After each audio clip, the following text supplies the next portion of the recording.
você vai entender por que o bebezinho piora o sono. Né? O bebezinho que dormia bem e piorou o sono do nada, né? Aparentemente não houve uma causa, não está doente, não está gripado, não está dando febre, piorou muito o sono, dormia bem à noite, dormia a noite toda, dependendo da idade, ou acordava uma, duas vezes, dependendo da idade que é esperado, dormia bem a soneca e de repente piorou muito. O que pode estar acontecendo com esse bebê? O que pode estar acontecendo que motivou essa piora do sono do meu bebê?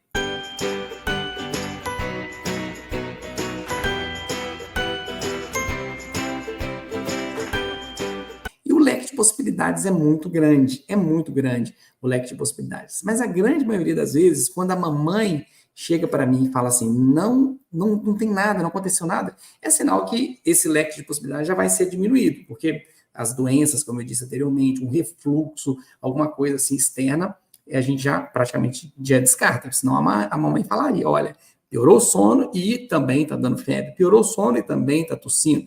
Se não tem nada a princípio que causou isso, a gente pensa em alguma coisa do desenvolvimento do bebê. E quando eu falo desenvolvimento, eu não estou aqui culpando o salto de desenvolvimento. O salto de desenvolvimento, ele pode acontecer. Um bebezinho ali que está completando 2 meses, um bebezinho que está no 3º mês, que já pode estar antecipando, inclusive, o salto do 4º mês, porque o salto de desenvolvimento dos 4 meses, ele não é para um bebê que faz 4 meses.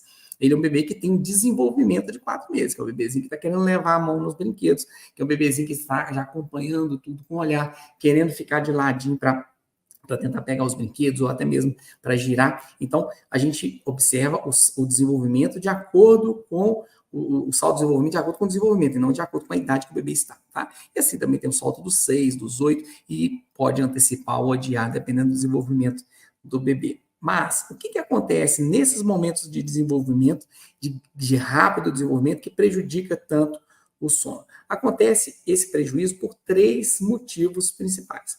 Um deles é que o bebê ele começa a mamar picado. O que é mamar picado? Ele começa a mamar e não conseguir mamar todo o leite que ele mamaria antes, dando assim um intervalo de 3 horas entre uma mamada e outra. Então, um bebê, por exemplo, que mamava 180 ml de fórmula, ou que mamava 180 ml no peito, e que daria o intervalinho ali próximo de 3 horas, estou dando um exemplo aqui de volume, tá? Cada bebê, cada idade é um.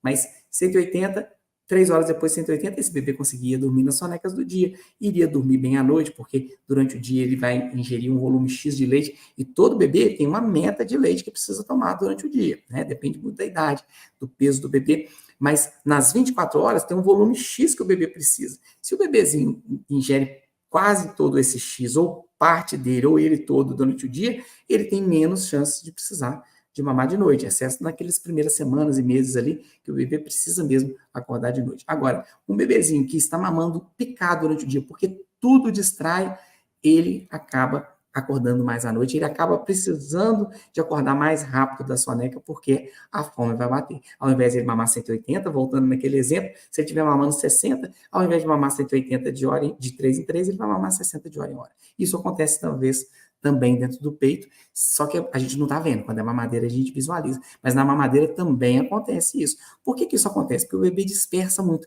Ele começa a mamar um barulhinho de alguém que faz lá na rua, um carro que acelera, uma moto que acelera, uma buzina, um cachorro que late, um galo que canta.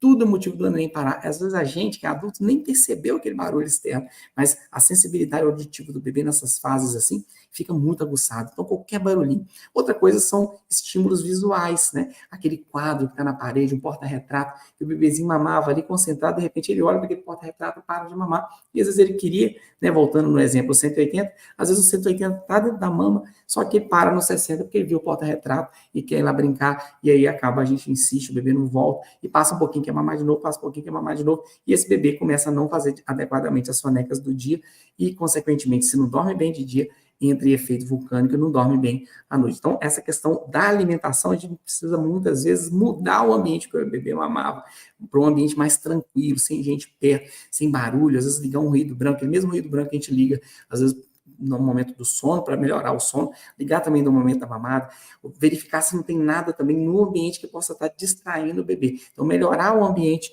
de mamada é fundamental, ficar atento para isso, verificar também o ganho de peso, mas tem bebê que continua ganhando o peso direitinho nessas fases de desenvolvimento e salto, só que às custas de mamar a noite toda, ou de mamar várias vezes no dia. Outra coisa é o ambiente de sono, que nessas fases o bebê começa a ser desperto por vários motivos. Porque o bebezinho tem um sono profundo, sono leve, sono profundo, sono leve, em todo momento que está dormindo.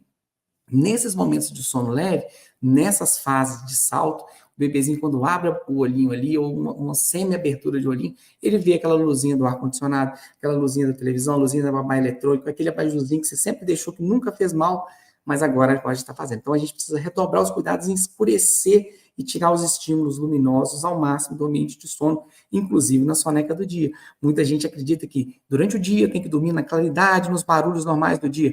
Às vezes até dá certo, apesar de não ser recomendado isso. Ah, eu deixo na claridade, dá tudo certo. Mas vai chegando ali 3, 4 meses, se o ambiente da soneca não tiver escurinho, o bebê não dorme adequadamente. Então é importante o ambiente estar escuro, estar fresquinho e também com ruído branco. O ruído branco, os estudos mostram que até os 3 meses, aquele som que fazia dentro do útero, o bebê ouve aquilo e fica mais calmo. Mas o ruído branco, no som do ventilador, no som de um barulho de cachoeira, no som de um secador de cabelo, todos eles podem deixar o bebê mais tranquilo no sono, porque justamente ofusca o barulho lá fora, de um carro buzinando, de um cachorro latindo, tudo aquilo que eu falei, tá bom? Então, redobrar esses cuidados. E ficar atento, por quê? Então, eu falei que eram 3 coisas. Uma das coisas é a alimentação, outra é a questão do ambiente de sono, tanto de dia quanto de noite, que tem que ser escurinho, com menos estímulos.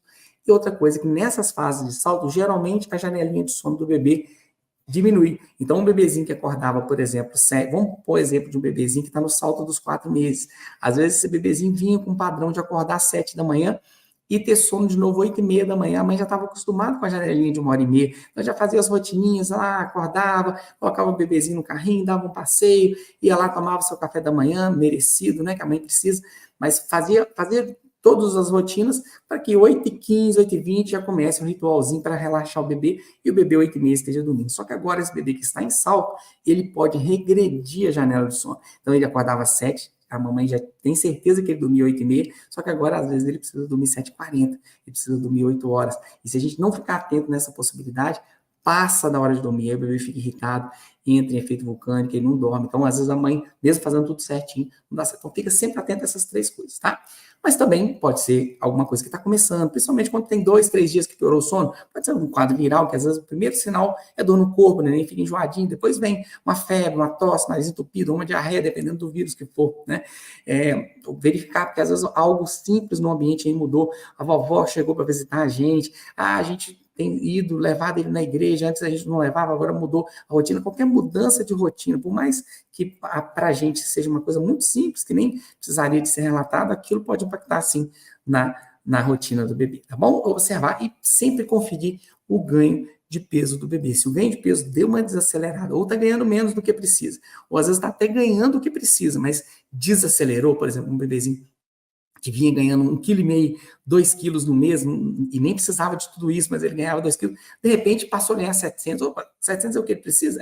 Só que ele ganhava 2 quilos, o que aconteceu? Então, sempre verificar isso aí, se não houve alguma mudança na ingestão de calorias também, tá bom?